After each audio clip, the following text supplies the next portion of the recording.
আলী আপনি লিখেছেন, ইদানিং সবাই বোনদের হক দেওয়ার ব্যাপারে সোচ্চার। বোনরা হক পেলে বাবা মায়ের প্রতি তাদের কোনো দায়িত্ব কর্তব্য আছে কিনা, থাকলে সেটা কি? খুবই গুরুত্বপূর্ণ প্রশ্ন। আহ, ভাইরা বাবা মার সম্পদে বোনদের যে হক আছে সেটা তাদেরকে দিয়ে দিবেন, এটা ভাইদের কর্তব্য।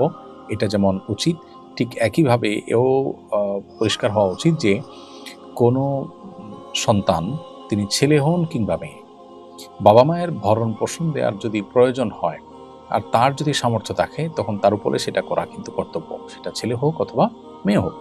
ধরুন আপনার বাবা একজন গরিব মানুষ, তিনি তার সংসার চালানো বা তার নিত্য নৈমিত্তিক যে প্রয়োজনগুলো আছে সেগুলো পূরণ করা, চিকিৎসা, অন্ন, বস্ত্র, বাসস্থান এগুলো জোগাড় করা তার জন্য কষ্টকর হয়, তাহলে সেক্ষেত্রে সন্তান হিসাবে আপনার উপর তার সেগুলোর ব্যবস্থা করা এটা অবশ্য কর্তব্য, যদি আপনার সে সামর্থ্য থাকে। এখন কোনো মেয়ে যদি মনে করেন এটা ভাইদের কর্তব্য, আমার কর্তব্য না, তো এটা ভুল হবে।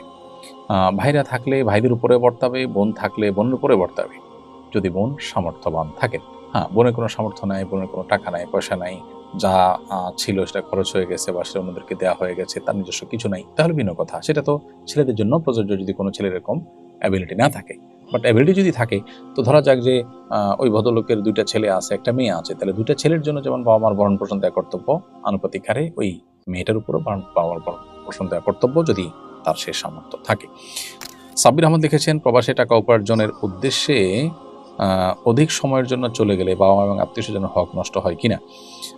আপনি সেখানে বাবা মার ভালোর জন্য যাচ্ছেন, পরিবারের ভালোর জন্য যাচ্ছেন, এটুকু তো পরিবারও বুঝেন। এবং তাদের সাথে যদি আপনি যোগাযোগ রক্ষা করেন, তাদের দূরদেশ থেকে তাদের সেবার ব্যবস্থা করেন, টাকা পয়সা দেওয়ার ব্যবস্থা করেন, তাহলে সেক্ষেত্রে আপনি বাবা মা এবং আত্মীয় স্বজনের হক নষ্ট করছেন বলা যাবে না। আত্মীয় স্বজন এবং বাবা মার হক আদায় করার জন্য আপনি তাদের সাথেই থাকতে হবে, এটা সবসময় জরুরি নয়, বরং আপনার উপার্জনের প্রয়োজন আপনি দূরে থাকতেই পারেন। তাদের যে প্রয়োজন, তাদের যে হক আছে সেটা আদায় করা, যোগাযোগ রক্ষা করা, তাদের দুঃসময় পাশে দাঁড়ানো, তাদের সেবা করার চেষ্টা করা, এই জিনিসগুলো আপনাকে অব্যাহত রাখতে হবে। সেগুলো আপনি যদি রাখেন, তাহলে আপনার প্রবাসে থাকলে সেটি দোষের কোনো বিষয় হবে না। যদি আপনি বিবাহিত হয়ে থাকেন, তাহলে আপনার জন্য বিশেষ গুরুত্বপূর্ণ হলো আপনার স্ত্রীর এখানে অনুমোদন আছে কিনা, তিনি নিজেকে নিজের চরিত্রকে হেফাজত করতে পারবেন কিনা আপনার আপনার অনুপস্থিতিতে, সেটা গুরুত্বপূর্ণ। যদি সেটা তিনি পারেন এবং সেখানে যদি কোনো অসুবিধা না হয়, তাহলে সেক্ষেত্রে আপনি প্রবাসে লম্বা সময় থাকলে সেটা নিষিদ্ধ হবে না। মোহাম্মদ শাহুনুর রহমান আপনি লিখেছেন, আমার একজন সৎ বোন আছে, আমাদের বাবা একজনই, কিন্তু আমাদের মা ভিন্ন ভিন্ন। আমি কি আমার এই বোনের সাথে দেখা যেতে পারবো? উত্তর, হ্যাঁ, অবশ্যই দেখা যেতে পারবেন। বইমাত্রীয় বোন, তিনি মাহারাম, তিনিও বোন, অতএব বোনের মতোই তার সাথে আপনি দেখা দিতে পারবেন, সাক্ষাৎ দিতে পারবেন এবং তার সাথে বিবাহ বন্ধনে আবদ্ধ হওয়া আপনার জন্য নাজায়েজ এবং নিষিদ্ধ। যার সাথে বিবাহ বন্ধনে আবদ্ধ হওয়া নিষিদ্ধ, তার সাথে কিন্তু দেখা দেওয়া যায়। বিধায় আপনি তার সাথে দেখা দিতে পারবেন এবং তিনি আপনার বোন।